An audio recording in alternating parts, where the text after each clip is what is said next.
अस्सलाम वालेकुम। प्रोग्राम दो राय के साथ मैं हूं असद रहीम खान और मेरा साथ देंगे बाकिर सज्जाद। बताया हमें ये जाता है कि सहाफ़त वो ज़िम्मेदार पेशा है जो रियासत को शीशा दिखाता है, जो मुअस्सर अशख़ास को हकीकत बताता है और जो लोगों को ये पैगाम पहुँचाता है कि हम सब का मुस्तक़बिल सिर्फ़ और सिर्फ अमन से जुड़ा रह सकता है। लेकिन पिछले कुछ दिनों में एक बहुत ही तशवीशनाक रुझान देखने को मिला, ना सिर्फ रियासत की तरफ से लेकिन सहाफ़त की तरफ से भी। पाकिस्तान के नहीं, हमारे हमसाय मुल्क हिंदुस्तान के पुलवामा हमले के बाद नरेंद्र मोदी, जो हिंदुस्तान के इंतहा पसंद वज़ीर आज़म हैं, उन्होंने इलेक्शन ड्राइव में आते आते कहा कि पाकिस्तान को सबक सिखाया जाएगा। लेकिन अब जो बैनुल-अक़वामी मीडिया भी अब उसी सफ़े पे खड़े होते हुए नज़र आ रही है। पाकिस्तान ने ना सिर्फ जवाब दिया, उसकी रियासत का जो पैगाम था वो थ्रू आउट कंसिस्टेंट रहा कि पाकिस्तान के लोग और हिंदुस्तान के लोग की बेहतरी सिर्फ इसी में ही है कि अमन हो। जनाब बाकिर साहब, बहुत ही एक पैक्ड शो, लेकिन मैं ज़रा पॉइंट बाय पॉइंट करना चाह रहा हूँ कि ये तमाम सिलसिला कहाँ से शुरू हुआ। ये कोई शायद लाइट इशू नहीं है कि दो एटमी ताकतें, तारीख की ये पहली बार है कि दो एटमी ताकतों ने एक दूसरे के टेरिटरी पे इस तरह हवाई हमला किया हो।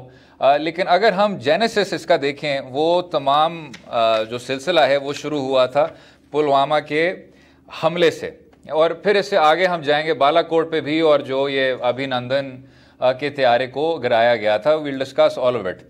सर, जो 14 फरवरी को आदिल डार ने पुलवामा में हमला किया और 40 हिंदुस्तान के जो फौजी थे उनको हलाक किया गया, तो हमें बताया ये गया कि पाकिस्तान के क्योंकि नॉन स्टेट सपोर्ट थी इन लोगों की, तो इसलिए अब ये जो नई हिंदुत्व हुकूमत है वो पाकिस्तान को सबक सिखाएगी। लेकिन यहाँ ही वो गैर जिम्मेदाराना मीडिया रिपोर्टिंग का किरदार आता है। पुलिस प्रोजेक्ट है सर, जो एक इंडिपेंडेंट ग्रुप है जिसने तमाम पुलवामा रिपोर्टिंग को असेस किया और बहुत ही तशवीशनाक किस्म के उन्होंने नुकात उठाए।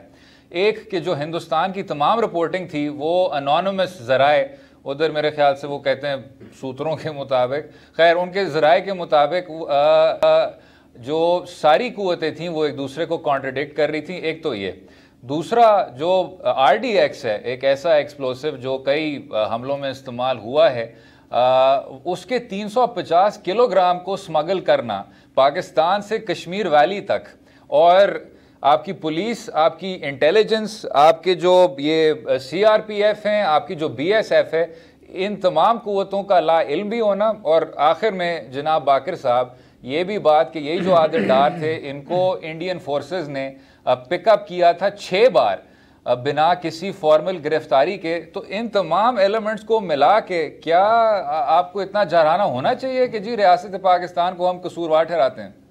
असद, यहाँ पर जो हमने देखा है अभी इस पूरे क्राइसिस के दौरान, वो ये है कि इंडिया की जो मीडिया है उसने अपने ऊपर स्टेट प्रोपेगेंडा की जिम्मेदारी अपने पास संभाल ली है। वो जो स्टेट का नैरेटिव है उसको बगैर क्वेश्चन किए हुए, जिस तरह आप कह रहे हैं सोर्सेज से आ रहा है, वो बेशुमार जगह पे कहीं पे लिखा होता है, नेशनल इंटेलिजेंस एजेंसी उनकी है या इंटेलिजेंस ब्यूरो है, वहाँ से उनको वो इतलाआत आती हैं और वो आगे ट्रांसफ़र कर देते हैं। आपने शायद जिस रिपोर्ट की बात की उसी में ये चीज़ का तज़किरा हुआ कि ये बात जब उन्होंने ये पुलवामा का हमला हुआ तो वहाँ पर जो एनोनिमस सोर्सेज से ये अमाउंट चलाई कि जी 350 किलो एक SUV में पैक करके वहाँ पे हिट किया गया था। लेकिन वो बाद में करते करते 30 किलो तक आ गया, क्योंकि और ये भी कि गाड़ी वो छोटी मारुति उनकी होती है, सुजुकी टाइप। वो यहाँ पर बुनियादी ये सवाल है कि जब भी ये वाक़या होता है तो या इस तरह के माजी में वाक़यात हुए, भारत का जो मीडिया है वो, मुझे नहीं पता कि वैसे ऑब्जेक्टिव होता है या नहीं, यहाँ पर तो बिल्कुल अपने जर्नलिस्ट स्टैंडर्ड्स जो होते हैं कि इंडिपेंडेंस के, ऑब्जेक्टिविटी के, और वो सब कुछ इम्पार्शियलिटी के, वो सब कुछ छोड़ देता है। और इसको थोड़ा सा स्ट्रक्चर करने बाकिर साहब, हम अगले कुछ सेगमेंट सिर्फ मीडिया पे करेंगे, लेकिन जो रियासत का किरदार था, हिंदुस्तान की रियासत का किरदार था कि पुलवामा के बाद अब आप वही 2016 में जो आपने सर्जिकल स्ट्राइक्स किए थे, जो कहने को सर्जिकल स्ट्राइक्स किए थे, उसको आप फिर से परपेचुएट करना चाह रहे हैं और कह रहे हैं जी हम फिर से पाकिस्तान को सबक सिखाएंगे। ये कुछ ज़्यादा ये इंतहाई बेलिजरेंट और बगैर सोचे समझे बिहेवियर नहीं है? ये स्टेट जो पावर के एलिमेंट्स हैं उनमें एक पब्लिक ओपिनियन भी एक एलिमेंट होता है, तो उसको शेप वो इससे करते हैं जो एक पॉलिटिकल नैरेटिव या सियासी कायदीन बयानात देते हैं, और फिर मीडिया के ज़रिए। यहाँ पे हम देख रहे हैं कि वो जो भारत का मीडिया है उसका कोई गठजोड़ है वो रियासत हिंदुस्तान के साथ कि वो जो नैरेटिव देते हैं उसको वो आगे प्रोपोगेट करता है।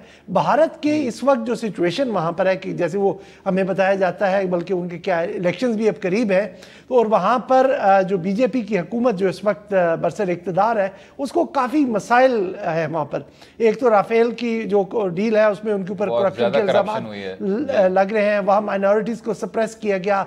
जो बिजनेस कम्युनिटीज़ जो नरेंद्र मोदी को हुकूमत में लाई थी क्योंकि वो समझते थे कि गुजरात का बड़ा अच्छा मॉडल था, वो यहाँ आके मरकज़ में रेप्लिकेट करेंगे, वो अब नाराज़ हैं कि वहाँ जाके टैक्सेस लगे। कश्मीर में आपने कश्मीरियों को एलिनेट कर दिया, तो वो नहीं समझ रहे थे, जो हमारी बज़ाहिर एक एजम्पशन बनती है सारे सिनेरियो को देख के, कि वो कंफर्टेबली ये इलेक्शन जीत सकेंगे। अब उन्होंने अपने प्रॉब्लम्स को एक्सटर्नलाइज करना था, और अगर आप ये कोई हमारी सिर्फ जिसे कहें कि हाइपोथेसिस नहीं है, जो बीजेपी के सरबराह हैं अमित शाह, उन्होंने भी ये स्टेटमेंट दिया कि जो भी इसका आउटकम होगा उसको हम ज़्यादा से ज़्यादा मिल करेंगे, अपने फ़ायदे में उससे फ़ायदा उठाएंगे कि किसी तरह से ये सूरत हाल को बीजेपी के लिए मुवाफिक की जाए। और ये अगर एक फहरिस्त ड्रॉ कर लें और उसके एंड में ज़रा नरेंद्र मोदी की बात भी सुनेंगे इस बारे में, एक ऐसी हुकूमत जो इन्हीं बात आई थी कि जी हम हज़ारों जॉब हिंदुस्तान की आवाम को देंगे, हिंदुस्तान को एक बहुत ज़्यादा मुअस्सर क़ुव्वत के तौर पे आलमी सतह पे उसको खड़ा करेंगे। उसी हुकूमत ने डीमोनेटाइजेशन के ज़रिए अपने मनी सप्लाई को तबाह किया, अक़लियतों के बुनियादी हकूक़ को कुचला, और ये बात तस्लीम नहीं कर पाए कि कश्मीर का जो मसला है वो बैन-अल-अक़वामी सपोर्ट या कलादम तंजीमों का नहीं है। अगर एक लफ्ज़ में हम उसको बयान कर सकें तो वो है ऑक्यूपेशन। लेकिन बहरहाल पुलवामा के बाद नरेंद्र मोदी ने किस तरह वोट हासिल करने की कोशिश की, ज़रा अभी सुन लेते हैं। दुनिया में जंगें हुई हैं बड़ी बड़ी, सारी जंगों में मिसकैलकुलेशन हुई है। किसी ने भी ये नहीं सोचा था कि जो जंग शुरू कर रहे थे कि वो जंग किधर जाएंगी। दुनिया की तारीख हमें बताती है कि जंगों में मिसकैलकुलेशन होती। क्या हम मिसकैलकुलेशन अफोर्ड कर सकते? एक एक करके पाकिस्तान का हिसाब लिया जा रहा है। हम आतंक को कुचलना भी जानते हैं। जिस तरह आपने देखा, एक तो ये जो नरेंद्र मोदी का रवैया रहा, लेकिन आगे चलते हुए जब पुलवामा के बाद बालाकोट में भी एक एयर स्ट्राइक हुई, उस पर भी हिंदुस्तान की हुकूमत को बहुत ज़्यादा एक तरह से एक परसेप्शन का बहरान देखने को मिला। लेकिन बाकिर साहब, ये जो हमारे और उनके तज्ज़ियाकार कह रहे हैं कि जी पाकिस्तान परसेप्शन क्राइसिस में कामयाब हो पाया, और उस पर भी हम बाद में आएंगे। बात शायद परसेप्शन की इतनी नहीं है और हकीकत की ज़्यादा है। बालाकोट की भी अगर हम बात कर लें थोड़ी सी, हालांकि ये बात ज़रूर है कि हमने पहले अपना बयानिया दुनिया को दिखाया कि जी आपने एक तो इनग्रेस किया, एक सॉवरेन रियासत के चार कोनों में आपने इनग्रेस किया, और उसके बाद आपने कुछ हमारे जो पाइन ट्रीज़ हैं उनको शहीद किया। लेकिन इस पर अगर हम असद कुछ रिपोर्टिंग के मुताबिक काला कौवा भी शहीद हुआ था। I am so sorry sir, एक काला कौवा भी शहीद हुआ था, और ये बहुत ही संगीन इको दहशतगर्दी है, और मेरे ख्याल से यूनाइटेड नेशंस को ये सारी बात करनी चाहिए। लेकिन अब यही बालाकोट के सिलसिले को आगे लेके जाते हुए जनाब बाकिर साहब, एक और जो आपकी ये स्टडी है, बल्कि आप स्टडियों को छोड़ दें, ओपन सोर्स एविडेंस आपको ये बताती है, सैटेलाइट इमेजरी आपको बताती है कि ये जो आपने रिपोर्ट्स रिलीज की थी कि 300 अफराद को आपने हलाक किया, एक जैश ए मोहम्मद कैंप को बर्बाद किया, पाकिस्तान को आपने कठिन सबक सिखाया, वो सब किधर गया सर? और ये डिसइंफॉर्मेशन की आप किस हद तक जा रहे हैं कि आपने 4 दरख्त और एक कौवे को मार के अब आप कह रहे हैं कि जी हमने 300 आदमी मार दिया, नरेंद्र मोदी फिर से इंतखाब जीत जाएगा? असद, यहाँ पर अगर आप थोड़ा उसको सारे को जैसे कहते हैं स्क्रीन बाय स्क्रीन एनालाइज करें, तो जब इन्होंने ट्यूसडे की मॉर्निंग को जब ये कार्रवाई की थी कि वहाँ से उन्होंने ये अटैक किया बालाकोट में, तो उन्होंने जो फॉरेन सेक्रेटरी ने जो स्टेटमेंट दिया था उसमें उन्होंने कहीं भी इतनी कैजुअलिटीज़ को क्लेम नहीं किया। लेकिन ना उनके बाद लोगों को ये इजाज़त दी गई जो वहाँ रिपोर्टर्स थे कि उनसे सवाल करें। बाद में ये लीक्स के ज़रिए दिया गया, 300 से लेके 600 तक ये फिगर गया। लेकिन साथ साथ अभी तक जो जनाब आज भी उनका नैरेटिव इस पे चेंज हो रहा है। आज जो उनकी इंडियन एक्सप्रेस में स्टोरी छपी है और उसमें वो कह रहे हैं चूंकि हमें सैटेलाइट इमेजरी अच्छी हासिल नहीं है और हमने वो जो एक और रडार होता है उससे ये सब कुछ मॉनिटर किया तो उतना हमारा इमेज इतना क्लियर नहीं, हम कैजुअलिटी बता नहीं सकते। तो ये सारे का सारा जो है वो खुद एक्नॉलेज कर रहे हैं कि स्पेकुलेटिव है, क्योंकि वो साबित नहीं कर सके, झूठ के तो पाँव नहीं होते, तो यहाँ पर वो चीज़ साबित नहीं कर सके। तो ये वही सवाल है जो हमने पहले भी किया कि भारतीय मीडिया ने जब सब कुछ ये अपना इंडिपेंडेंस, अपना ऑब्जेक्टिविटी छोड़ी, तो उन्होंने जो बुनियादी सवालात थे, चाहे वो पुलवामा हमले के बारे में थे, चाहे वो बाद में बालाकोट पे हमले के बारे में थे, वो सवाल ही नहीं उनसे पूछे। उन्हें जो कुछ दिया गया उन्होंने उसको जाकर उसी तरह से अपने मीडिया पर, वहाँ पर अखबारात में, टीवी चैनल्स पर बयान कर दिया। ये सहाफत का काम नहीं है। उन्होंने एक तो स्टेट प्रोपेगेंडिस्ट का रोल अपनाया, उन्होंने साथ साथ हिस्टेरिया भी वहाँ फैलाना शुरू किया। उनको ये नहीं पता कि जनाब जो पहले जंगें हुई उनमें भी कैजुअलिटीज़ हुई थी, लेकिन अब की बार जो जंग वो होगी वो एक डिफरेंट एनवायरनमेंट में होगी और उसके जो अगर वहाँ पर कोई जो खुदा न खास्ता हो जाती है तो जो कैजुअलिटीज़ होनी है उसका तो कोई एस्टिमेट ही नहीं है, क्योंकि अभी तक ना हमारी किसी नस्ल ने वो वाले उस तरह की तबाहकारियाँ देखी जो एक वाक़े में सिर्फ जापान में हुई थी। तो ये सब चीज़ें वो एक जैसे कहते हैं ना वीडियो गेम बना के खेल रहे हैं कि जनाब शायद ये हम ट्विटर पे लड़ाई कर रहे हैं या टीवी चैनल्स पे लड़ाई कर रहे हैं और इससे ये एंड रिजल्ट आ जाएगा।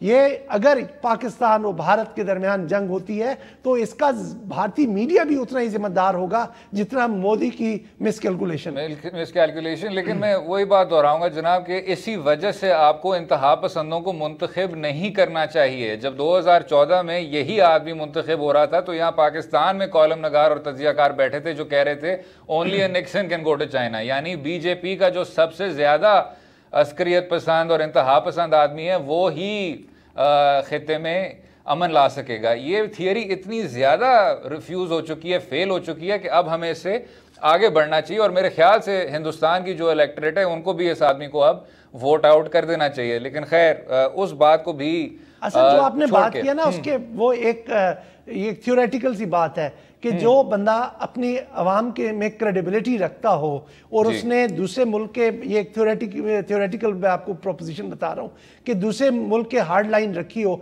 लेकिन उसके साथ साथ उसको एक रैशनल एक्टर भी होना चाहिए। मोदी में हम वो रैशनल एक्टर नहीं देखते कि जनाब वो मुल्क के लिए और अपने इलाके के लिए, अपने खिते के लिए अच्छे फैसले करेगा। वो तो एक एक्सट्रीमिस्ट है, वो तो एक इर्रेशनल कैरेक्टर है। आप उससे किस तरह से नहीं वैसे बाकिर साहब मैं थोड़ी सी डिस्टर्बिंग बात करूंगा शायद, लेकिन मैं समझता हूं कि ये आदमी इस हद तक रैशनल एक्टर है कि वो अपनी कंस्टिट्यूएंसी को देखता है। हिंदुस्तान वो मुल्क है जिसने 1984 में जब इतना बड़ा सिख मैसेकर हुआ तो राजीव गांधी को उन्होंने फिर वजीर आजम मुंतखब किया, कांग्रेस को भी भरपूर वोट पड़ा। हिंदुस्तान वही मुल्क है जिसने नरेंद्र मोदी के गुजरात के राइट्स के बाद वाजपेयी की जो भी वार्निंग्स थी वो नहीं सुनी और नरेंद्र मोदी को भरपूर वोट से वजीर आला गुजरात मुंतखब किया था। तो जब आपकी कंस्टिट्यूएंसी ऐसी है जो ऐसे राइट्स के बाद और ऐसी ये मैस मर्डर के बाद उन लोगों को फिर से रिवॉर्ड करती है तो फिर आदमी सोचता है कि शायद ये ही उनके हुक्मरानों का और उनके मुंतखब नुमाइंदों के लिए एक रैशनल बेसिस है इस तरह की कारकर्दगी दिखाने का। अगले हिस्से में फोकस करेंगे हिंदुस्तान की मीडिया के किरदार पे और पाकिस्तान के और वजीर आजम के और पाकिस्तान के प्रेस के किरदार पे। रहिएगा हमारे साथ।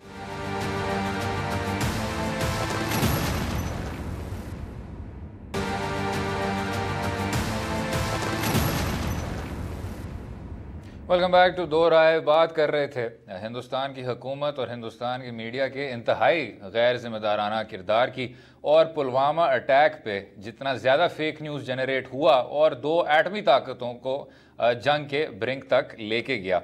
जनाब बाकिर साहब अगर उससे आगे बढ़ जाएं, एक तो बालाकोट जिसमें सैटेलाइट इमेजरी से ये बताया गया कि आपने वही जो आपने कहा कि कुछ पाइन के दरख्त को शहीद किया और एक कौवे को शहीद किया, लेकिन उससे आगे बढ़ के सर जो उसके बाद पाकिस्तान ने बाय वे ऑफ रिस्पांस दो त्यारे गिराए, दो मिग थे। आप मेरे ख्याल से बेहतर जानते हैं जनाब जो भी कौमी सलामती पॉलिसी और जो हमारी इस तरह की मिलिट्री फैसिलिटीज़ हैं, लेकिन जो विंग कमांडर ये अभिनंदन का तमाम किस्सा है उसको जो वापस भी किया आज, मैं बड़े अफसोस से कहता हूँ सर कि जब ताल्लुकात इतने कशीदा थे तो हिंदुस्तान के एक जेल में जो हमारा अपना पाकिस्तानी शहरी था शाकिरुल्लाह, उसको शहीद किया गया और वो वापस हयात नहीं आ रहे जिस तरह अभिनंदन आ रहे हैं। उनको उनकी फैमिली ने उनकी बॉडी को रिसीव किया। कहना मैं सिर्फ ये चाह रहा हूँ कि जिस तरह हम अमन की तरफ बढ़ते जाते हैं, आगे से भी कोई हमारा हाथ थामे।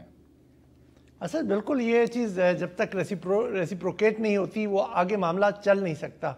अभी अगर ये जो जैसे कि प्राइम मिनिस्टर ने, इमरान खान ने को जो पॉजिटिव जेस्चर्स दिखाए हैं ताकि तनाव कम हो, लेकिन ये चीज़ उस वक्त तक मुमकिन नहीं है कि भारत की तरफ से भी इसी तरह का जेस्चर दिखाया जाए, भारत भी उसी तरह से रेसिप्रोकेट करे कि जो इन्वायरमेंट है वो थोड़ा सा कम कशीदगी की तरफ जाए।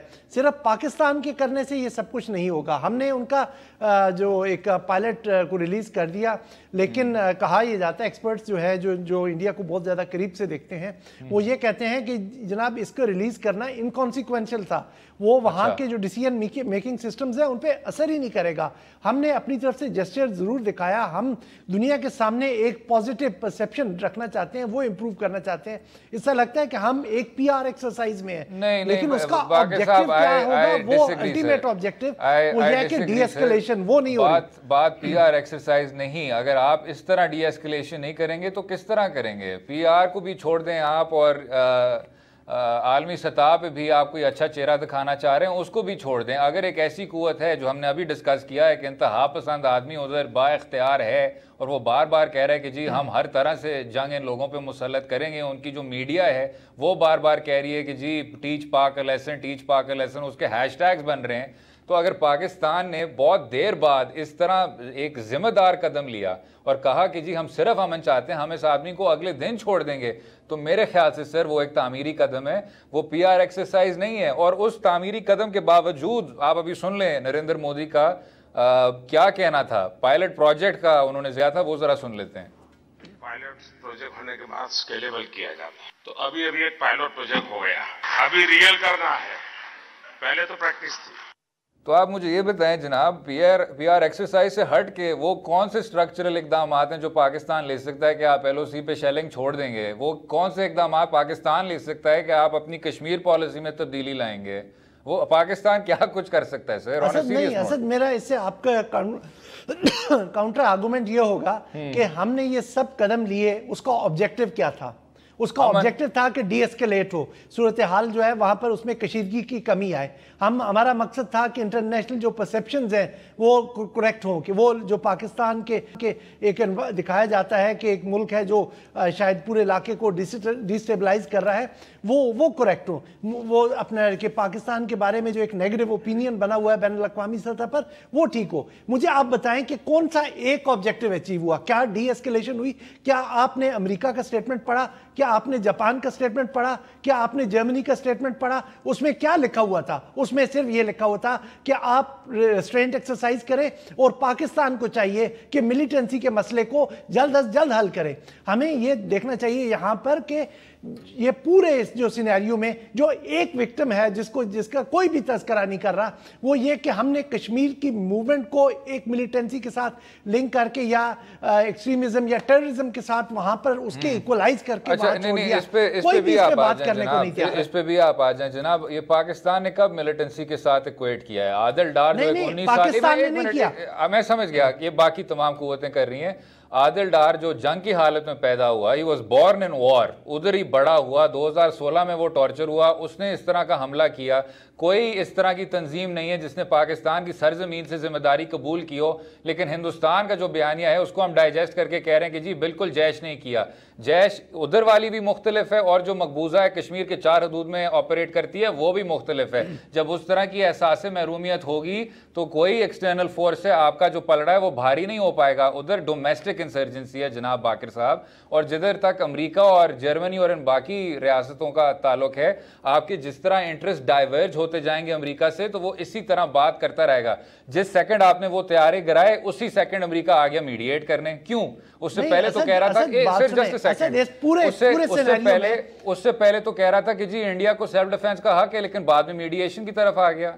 और साथ साथ सर जब आप उनका सोवियत वॉर लड़ रहे थे, जब आप उनके साथ जंग में शाना बशाना खड़े हुए थे, तो हमें बताया जा रहा था कि मगरबी दुनिया का जो आखिरी इस्लामी सिटाडेल है वो रियासत पाकिस्तान है।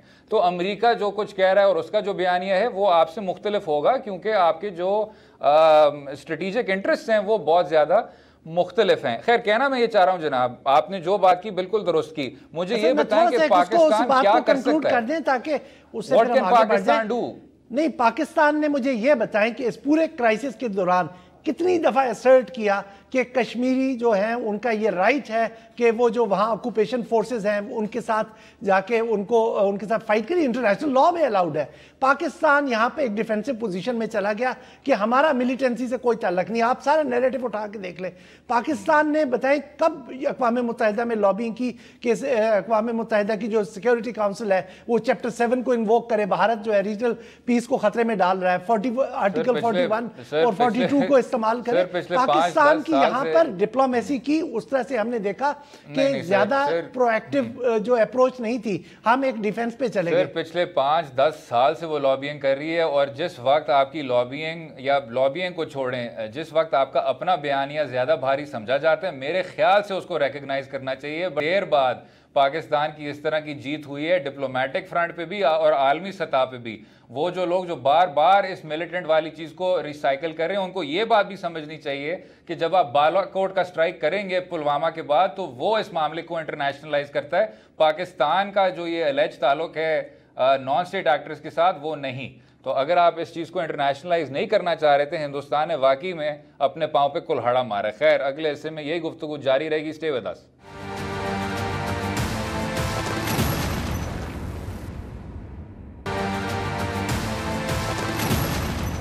Welcome back to Do Raay. बात कर रहे थे कि हिंदुस्तान की रियासत की अग्रेशन के बावजूद और पाकिस्तान के 2 तैयारे गिराने के बावजूद वज़ीर आज़म इमरान खान साहब ने थ्रू आउट मेंटेन किया कि हम सिर्फ़ और सिर्फ अमन चाहते हैं और कि जंग मिसकैलकुलेशन का एक और नाम है। जनाब बाकिर साहब, सर आप वैसे कुदरती तौर पे फॉरेन ऑफिस की मुखालफत करते हैं, लेकिन मुख्तसरन सर यस और नो, हमारी जो मीडिया है, मैं हमारी एक न्यूट्रल ऑब्जर्वर के तौर पे उस पे और ऑब्जेक्टिवली कमेंट करता हूं। कभी मेरा कोई इनहेरेंटली उनकी कोई इख्तिलाफ नहीं है। और ऑब्जेक्टिव ऑब्जर्वर के तौर पे जो आप क्रिटिकल हैं फॉरेन ऑफिस के, अब as the same neutral and objective observer, क्या ये बात आप एक्नॉलेज करेंगे कि पाकिस्तान की जो मीडिया है वो हिंदुस्तान की निस्बत थोड़ी सी ज्यादा जिम्मेदार थी?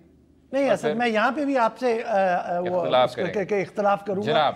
वो इस तरह से कि आपका स्टेट का प्रोजेक्ट जो होता है आप उसके ऊपर चलते हैं। भारत का जो है वहां पर मीडिया का कोल्यूजन है अपने स्टेट के साथ, जो उनकी स्टेट की एस्केलेटरी पॉलिसी है वो उसके मुताबिक चल रहे हैं। यहाँ पर हमारा जो स्टेट है इसकी पॉलिसी रेस्ट्रेंट की है, इसलिए आपने देखा होगा कि पूरे का पूरा मीडिया उसी हिसाब से चल रहा है। अगर पाकिस्तान भी एस्केलेशन पे चला जाता तो मेरा ख्याल में जनाब, अगर मेरे साफी दोस्त नाराज होंगे, लेकिन मुझे बिल्कुल 100% यकीन है कि उनका भी रवैया भारत के साफियों से मुख्तलिफ नहीं होगा। आप बिल्कुल सही कह रहे हैं। तो आप कह रहे हैं कि हमारी जो मीडिया है उसको रियासत की पॉलिसी की खिलाफ वर्जी करते हुए कहना चाहिए था कि न्यूक्लियर वॉर होना चाहिए। नहीं, ऐसा मैं खिलाफ वर्जी नहीं कह रहा हूँ। एज ए जर्नलिस्ट हमें किसी की साइड नहीं लेनी चाहिए, हमें न्यूट्रल होना चाहिए, ऑब्जेक्टिवली रिपोर्ट करना चाहिए। आप बिल्कुल सही कह रहे हैं। जर्नलिस्टिक इंडिपेंडेंस एक्सरसाइज करते हुए हमें कहना चाहिए था कि हमें लाल किला फतह करना चाहिए और 6 उधर एटमी बम भी मारने चाहिए। वो नहीं, 6 एटम बम मारने की बात नहीं कर रहा हूँ।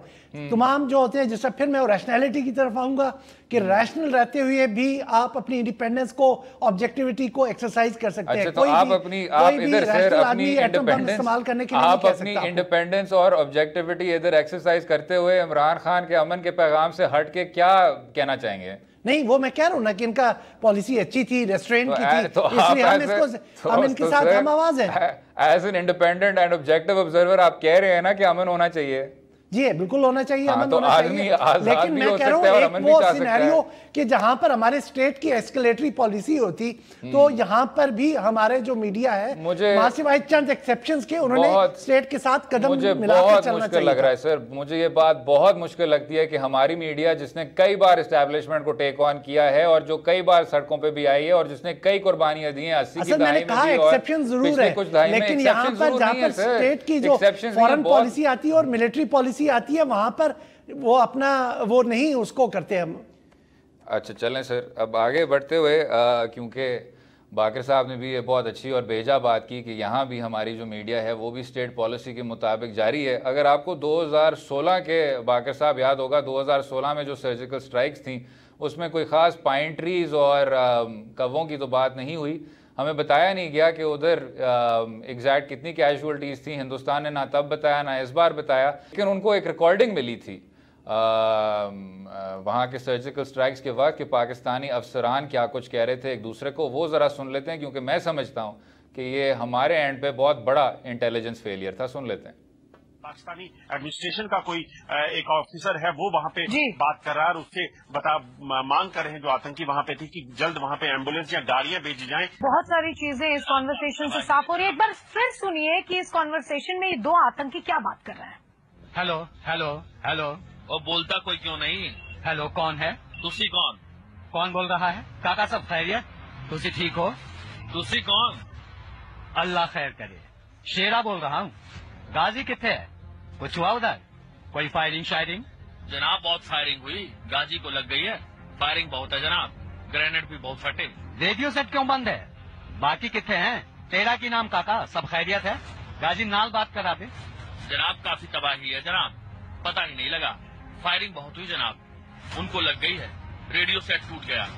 जनाब बाकर साहब, आप किसी घाजी अफसर को जानते हैं? और नहीं असद, मैं मेरे ख्याल में एक मिनट यहाँ पे एक बात करता हूँ। मैं सर एक जुमला बस एक मिनट सर कंप्लीट कर लूँ प्लीज। मुझे पता है कि आपके पास बहुत कुछ है कहने को, लेकिन उसके ही 2-3 साल बाद अब वही जो इंडियन जराए हैं वो कह रहे हैं कि जी एक शहजाज अकबर हैं, SHAHZAZZ, जो F-16 वाले पायलट थे जिनको हिंदुस्तान ने शूट डाउन किया था, वो भी अब फेक न्यूज़ के तौर पे सामने आई है। जब इस तरह गैर जिम्मेदाराना रिपोर्टिंग का सिलसिला नज़र आएगा तो क्या ज़्यादा से ज़्यादा आप जंगजू नहीं होते जाएंगे? नहीं असद, वो हो रहे हैं, लेकिन मैं सिर्फ जो वहाँ पे एक वर्ड ऑफ कॉशन देना चाह रहा था कि मुझे याद है कि डॉन ने बहुत अरसे पहले एक ऐसे जिसे कहते हैं ना कि एक मिजाह के ऊपर एक पीस छापा था, शायद नदीम पराचा साहब का था, कि जनाब वो किसी एक इंसिडेंट के ऊपर, तो लोगों ने इसको सीरियस ले लिया था। तो मैं क्वेश्चन करना ये चाह रहा था कि जो असद के जो रिमार्क्स थे वो असल में they were sarcastic, they were not real.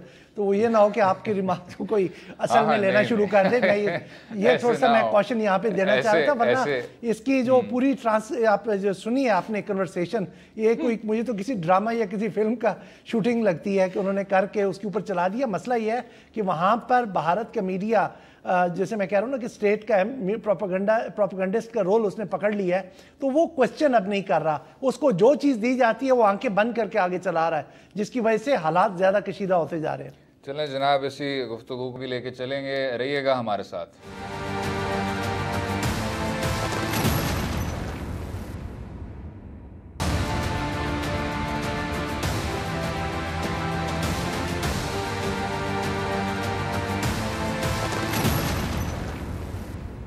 Welcome back to Do राय। जिस तरह भी बात हो रही थी, हिंदुस्तान और पाकिस्तान के बीच ताल्लुकात कशीदा से कशीदा होते गए। जब पाकिस्तान ने हिंदुस्तान के 2 तैयारे गिराए तो इमरान खान साहब ने फिर अमन का पैगाम पहुंचाया और अमन का हाथ बढ़ाया, लेकिन उसके बाद नरेंद्र मोदी की हुकूमत कहना शुरू हो गई कि इंडिया ने खुद एक F-16 गिराया था, और ये कि जिस तरह आपने अभी सुना कि ये पायलट प्रोजेक्ट था, और बाद में भी पाकिस्तान को रियल एक टेस्ट दिया जाएगा।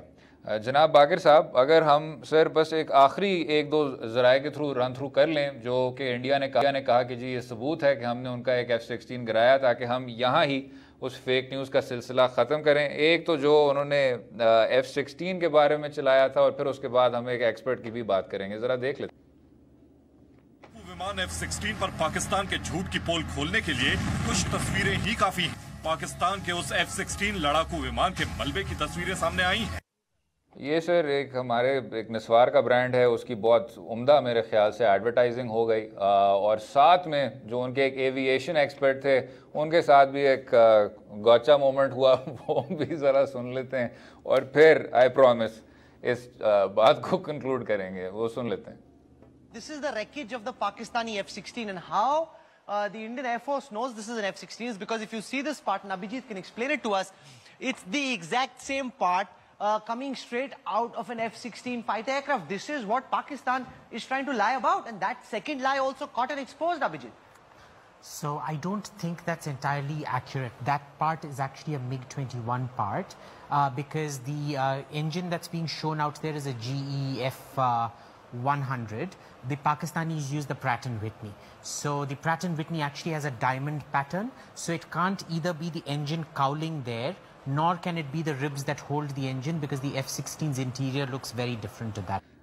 राहुल साहब के शायद ये तवक्कुआत नहीं थे कि इस तरह का जवाब उनको मिलेगा, लेकिन खैर मिल गया। जनाब, अब अगर हम एक ज़रा कदम पीछे लें और ये देखें कि LOC पे अभी भी जो सिचुएशन है बहुत ज़्यादा संजीदा है। पाकिस्तान में आप इनोसेंट सिविलियंस पे इस तरह गोलियों की बरसात कर रहे हैं, लॉन्ग रेंज आर्टिलरी भी इस्तेमाल कर रहे हैं। अब गोइंग फॉरवर्ड पाकिस्तान क्या कुछ कर सकता है और इसमें OIC का कितना किरदार है? असद, यहाँ पर OIC को तो यार आप एक साइड पे रख दें, वो तो एक जैसे कहते हैं नॉन एंटिटी है। हाँ, नॉन एंटिटी है। वो खामखा ना वो कोई मुसलमानों का मसला हल कर सकते हैं, वैसे ही कुछ बंदों को फोरम बना है जो मेरा ख्याल में अरब डोमिनेटेड है और अरब इंटरेस्ट को ही आगे वो करने के लिए करते हैं। और भारत के और आपको UAE के तल्लुकात तो पता है, और पाकिस्तान के कितने प्रोटेस्ट के बावजूद भी उन्होंने उसे गेस्ट ऑफ ऑनर किया। इससे पहले आप देखिए फ़लस्तीन के जब मसले के ऊपर जब जेरूसलम को उन्होंने अमेरिका ने एक्सेप्ट किया था एज कैपिटल, तो वहाँ पर जो बादशाह जो है सऊदी अरेबिया का, उसने टर्की में जो स्पेशल समिट हुआ उसको बाइकआउट किया। उससे पिछला जो समिट था उसको ईरानी प्रेसिडेंट ने बाइकआउट किया था।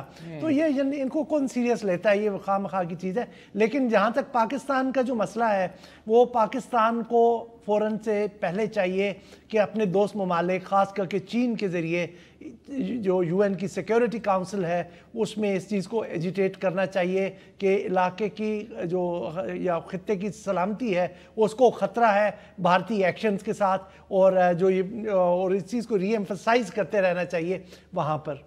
बिल्कुल ठीक। इसी नुक्ते पे इजाज़त लेंगे। उम्मीद है आपको आज का प्रोग्राम पसंद आया होगा। मुझे और बाकिर सजाद को अपनी राय से भी आगाह कीजिए ट्विटर और फेसबुक के लिंक्स के ज़रिए, और कल तक इजाज़त दें। खुदा हाफिज़।